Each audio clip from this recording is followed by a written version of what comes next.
बहुत सारे basic term को इंट्रोड्यूस करने वाला हूँ। तो वीडियो को शुरू से अंत तक देखें। तो इस वीडियो में मैं 7 टर्म को इंट्रोड्यूस करूँगा। सबसे पहला इंक्लूसिव फॉर्म, दूसरा एक्सक्लूसिव फॉर्म, तीसरा ट्रू क्लास इंटरवल और क्लास बाउंड्रीज, चौथा फ्रीक्वेंसी, पाँचवा टैली मार्क्स, छठा क्लास इंटरवल और सातवां क्लास मार्क और मिड वैल्यू। ये सातों टर्म क्या है और कैसे वर्क करता है तो इसके बारे में मैं डिटेल से बताऊंगा। तो वीडियो को शुरू से अंत तक देखें। तो सबसे पहले हम लोग जानते हैं कि इंक्लूसिव फॉर्म क्या है। तो इंक्लूसिव क्लास डेटा कैसे समझेंगे। तो क्लास इंटरवल जैसे दिया हुआ 1 से 10, 11 से 20, तो इसमें क्या होगा, +1 ऐड करके इधर स्टार्ट होगा। अपर लिमिट में +1 ऐड करके इधर से स्टार्ट होगा। 1 से 10 है, +1 ऐड किए 11 से 20, फिर +1 ऐड किए 21 से 30, 30 में +1 ऐड किए तो 31 से 40। फ्रीक्वेंसी दिया हुआ, जैसे हम किसी क्लास का सर्वे किए, क्लास में मतलब किस एज के बच्चे और कितने हैं। तो 1 से 10 ईयर एज के बच्चे कितने हैं, तो जैसे 1 है, तो ये फ्रीक्वेंसी हुआ। 11 से 20 ईयर के बीच के बच्चे कितने हैं, तो मतलब 7 हैं, तो ये फ्रीक्वेंसी हुई। 7 बच्चे जो है 11 से 20 ईयर के बीच में है। तो इंक्लूसिव डेटा का क्या मतलब हुआ। तो इंक्लूसिव डेटा का मतलब क्या हुआ कि 11 से 20 है तो इसके अंदर लोअर लिमिट भी शामिल होगा और अपर लिमिट भी शामिल होगा। जैसे 12, 13, 14, 15, 16, 17, 18, 19 तो शामिल होगा ही, लेकिन इसमें लोअर लिमिट भी शामिल होगा और अपर लिमिट भी शामिल होगा। तो ये क्या कहलाता है, इंक्लूसिव फॉर्म। डेटा का इंक्लूसिव फॉर्म कहलाता है। तो अब हम बात करेंगे एक्सक्लूसिव फॉर्म की कि एक्सक्लूसिव फॉर्म क्या होता है। तो जैसे एक्सक्लूसिव क्लास डेटा दिया हुआ है, क्लास इंटरवल दिया हुआ 0 से 10, 10 से 20, 20 से 30।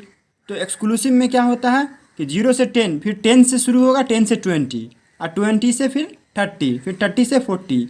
इसमें क्या होगा, अपर लिमिट शामिल नहीं होगा, सिर्फ लोअर लिमिट शामिल होगा। जैसे 0 शामिल होगा 1, 2, 3, 4, 5, 6, 7, 8, 9, लेकिन अपर लिमिट जो है 10 शामिल नहीं होगा।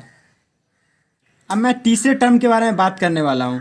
क्लास बाउंड्रीज क्या है, ट्रू क्लास इंटरवल क्या है। ये दोनों एक ही टर्म है, क्लास बाउंड्रीज और ट्रू क्लास इंटरवल। तो ट्रू क्लास इंटरवल क्या होता है, इंक्लूसिव फॉर्म दिया होता है जैसे 1 से 10, 11 से 20।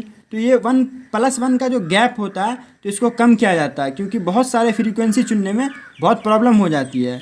तो इसलिए ये +1 के गैप को ख़त्म किया जाता है। तो उसके तब क्या होता है, ट्रू क्लास इंटरवल निकलता है। तो ट्रू क्लास इंटरवल निकालने के लिए जो भी टर्म दिया है, जैसे 1 से 10, 11 से 20, 21 से 30, इसमें क्या करेंगे, लोअर लिमिट में से 0.5 माइनस कर देंगे और अपर लिमिट में 0.5 ऐड कर देंगे। तो जैसे 1 से 0.5 माइनस किए तो 0.5 आया, फिर 10 में अपर लिमिट में 0.5 प्लस किए तो 10.5, तो यहाँ लिख दिए। ये क्या होगा, हमारा ट्रू क्लास इंटरवल हो गया। फिर उसी तरह दूसरे टर्म में भी 0.5 माइनस करेंगे, फिर 0.5 प्लस करेंगे। तो इस तरह क्या होगा, हमारा ट्रू क्लास इंटरवल निकल जाएगा। फिर फ्रीक्वेंसी, फिर हम सवाल सॉल्व कर लेंगे। अब मैं बात करूँगा चौथे टर्म की, जो क्या हमारा फ्रीक्वेंसी है। तो फ्रीक्वेंसी कैसे निकालेंगे, जैसे हम किसी गांव में गए, सर्वे किए, 20 फैमिली का सर्वे किए कि किस एज के बच्चे कितने हैं। जैसे 5 ईयर के बच्चे कितने हैं, 2 ईयर के, 4 ईयर के, 3 ईयर के कितने बच्चे हैं। तो इसको क्या करेंगे, ग्राफ बनाना है अब मेरे को। तो नंबर ऑफ़ चिल्ड्रेन, जैसे 1 साल के बच्चे कितने हैं, 2 साल के बच्चे कितने हैं, 3 साल के बच्चे कितने हैं। ये टैली मार्क है। टैली मार्क इसलिए हम यूज़ करते हैं क्योंकि मतलब हमारा डेटा में कुछ गलती ना हो जाए, 6, 9 ना समझ में आ जाए, 4, 7 ना समझ में आ जाए, तो इसलिए टैली मार्क का इस्तेमाल करते हैं। तो टैली मार्क को मैं नेक्स्ट में डील करूँगा, पहले मैं फ्रीक्वेंसी बताता हूँ। तो अब 1 साल के बच्चे कितनी फैमिली में है, तो 5 फैमिली में। फिर 2 साल के बच्चे कितनी फैमिली में है, तो 6 फैमिली में। तो ये डेटा है, अगर ये 20 का है तो मतलब जल्दी से हमको पता चल गया कि 1 कितनी बार है, 2 कितनी फैमिली में 2 साल के बच्चे हैं। लेकिन बहुत बड़ा डेटा रहेगा तो क्या करेंगे, बहुत दिक्कत होगी। तो इसको असेंडिंग ऑर्डर में, इसको क्या करेंगे, असेंडिंग ऑर्डर में बदल लेंगे। सबसे पहले छोटा टर्म को, जैसे 1 इस जैसे ये है, तो इसमें असेंडिंग ऑर्डर में सबसे छोटा कौन है, उसको 1 कितनी बार दिया हुआ है तो लिख देंगे। फिर 2 कितनी बार है, 3 कितनी बार, फिर 4 कितनी बार, फिर 5 कितनी बार, मतलब जो भी है इंक्रीजिंग ऑर्डर में उसे सजा देंगे। तो इससे क्या होगा, हमें पता चल जाएगा। यहाँ मैंने रेड कलर से इंडिकेट किया है। तो देखिए 1, 2, 3, 4, 5, 6, क्या हुआ, 3, 2, 5, 5। रेड कलर के कितने, 1, 2, 3, 4, 5, तो 5 हम डाल दिए, क्या हमारा फ्रीक्वेंसी 5 आया। फिर 2, दो में क्या है, देखो ग्रीन कलर से मैं किया हूँ, तो 1 2 3 4 5 6, तो यानी फ्रीक्वेंसी क्या हुआ 6। इसी तरह 3 की, 3 कहाँ है, 1 2 3 4, मतलब 4, ये फ्रीक्वेंसी क्या हुआ 4 हुआ। तो ये क्या है हम लोग का फ्रीक्वेंसी। कैसे, अब मैं बात करूँगा टैली मार्क की। ये टैली मार्क क्या होता है, जैसे ये क्वेश्चन है, नंबर ऑफ़ चिल्ड्रेन दिया हुआ है, फ्रीक्वेंसी दिया हुआ है, टैली मार्क। तो फ्रीक्वेंसी को क्या होता है कि फ्रीक्वेंसी के डेटा में गड़बड़ी ना हो, इसलिए टैली मार्क का इस्तेमाल किया जाता है।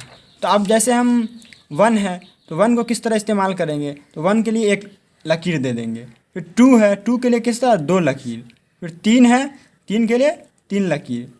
फिर 4 है, 4 के लिए 4 लकीर। फिर 5 है, 5 के लिए 5 लकीर नहीं देना है, क्योंकि लकीर देते आ रहा है तो इसका मतलब ये नहीं कि 1 2 3 4 आप फिर 5 के लिए 5 लकीर दे दें। 5 के लिए 4 लकीर देंगे, उसका क्रॉस कर देंगे। फिर 6, फिर 6 के लिए क्या करेंगे, पहले 5 में 5 लकीर, 4 लकीर उसको कट कर देंगे, 5 हो जाएगा। फिर 1 लकीर 6 के लिए।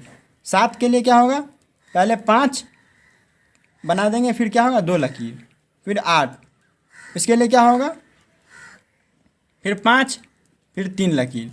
इसी तरह 9, 9 के लिए क्या होगा 5 और फिर ये 4, और फिर आएगा 10, तो क्या होगा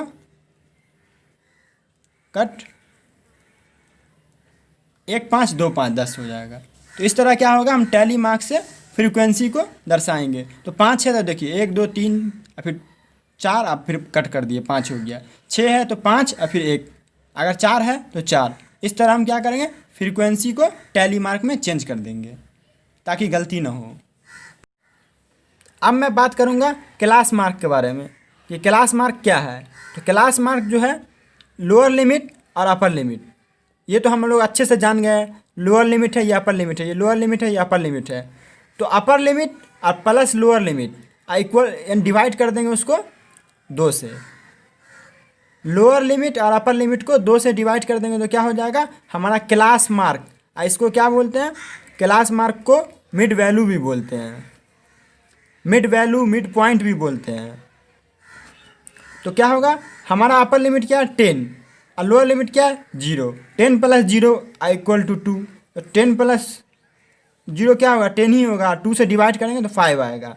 इसी तरह दूसरा टर्म है 10 प्लस 20, 10 प्लस 20 बटा 2, तो क्या होगा 30/2। फिर क्या हो जाएगा ये 15, तो मिड वैल्यू इसका क्या हो जाएगा 15। यहाँ भी दिया हुआ क्लास मार्क और मिड वैल्यू 15 हो जाएगा इसका। इसी तरह 20 प्लस 30 इक्वल, यानी बट्टे में क्या होगा डिवाइड हो जाएगा 2 से, तो 20 30 क्या हो जाएगा 50, 50 को 2 से डिवाइड करेंगे तो 25। यहाँ हमारा मिड वैल्यू क्या निकल गया 25। तो अब हम लोग समझ गए कि क्लास मार्क और मिड वैल्यू कैसे निकलेगा, कि upper limit plus lower limit बट्टे में 2 से। अब हम जानते हैं 7वां टर्म था हमारा क्लास इंटरवल। ये क्लास इंटरवल क्या होता है, तो क्लास इंटरवल जो होता है अपर लिमिट में से लोअर लिमिट को माइनस कर देंगे तो क्या हो जाएगा हमारा क्लास इंटरवल निकल जाएगा। तो अपर लिमिट यहाँ पे कितना 10 और लोअर लिमिट कितना 0, तो 10 माइनस 0 10, ये क्या हो गया हमारा क्लास इंटरवल निकल गया। इसका क्लास इंटरवल क्या होगा 10। फिर क्या होगा, इसमें किसी भी टर्म को ले सकते हैं। अपर लिमिट इसमें क्या 20 माइनस क्या करेंगे लोअर लिमिट 10, फिर क्या होगा 10, सभी का सेम आएगा। इसी तरह जिस तरह का क्वेश्चन रहेगा उस तरह में भी इसी तरह बनाना है।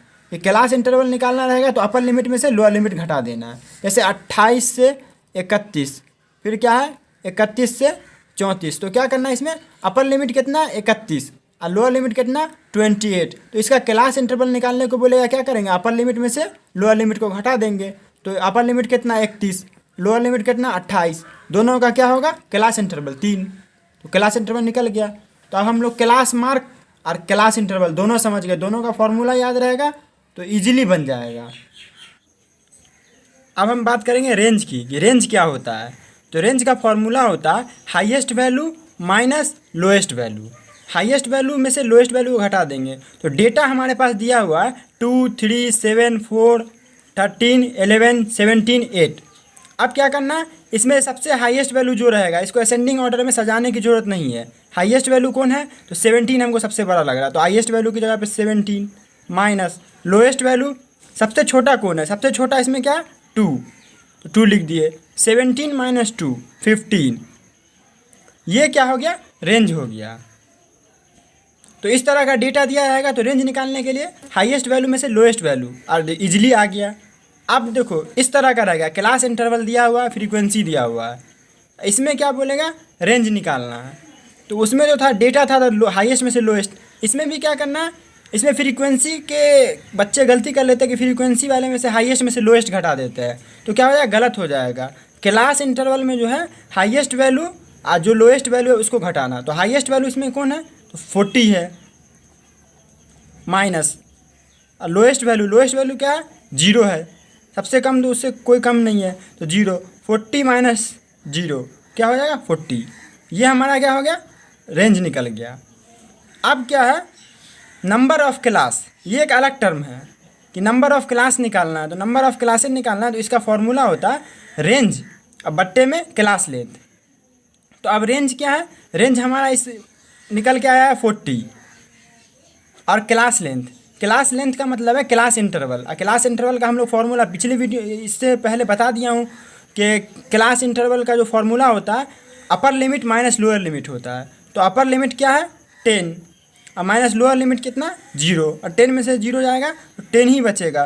तो ये क्या है, क्लास इंटरवल, जिसको क्लास लेंथ भी बोलते हैं। तो क्लास लेंथ हमारा क्या हो जाएगा, 10, और डिवाइड कर देंगे तो 0 से 0 4 बचेगा। तो 4 जो है हमारा क्या होगा, ये हमारा नंबर ऑफ़ क्लासेज आ जाएगा।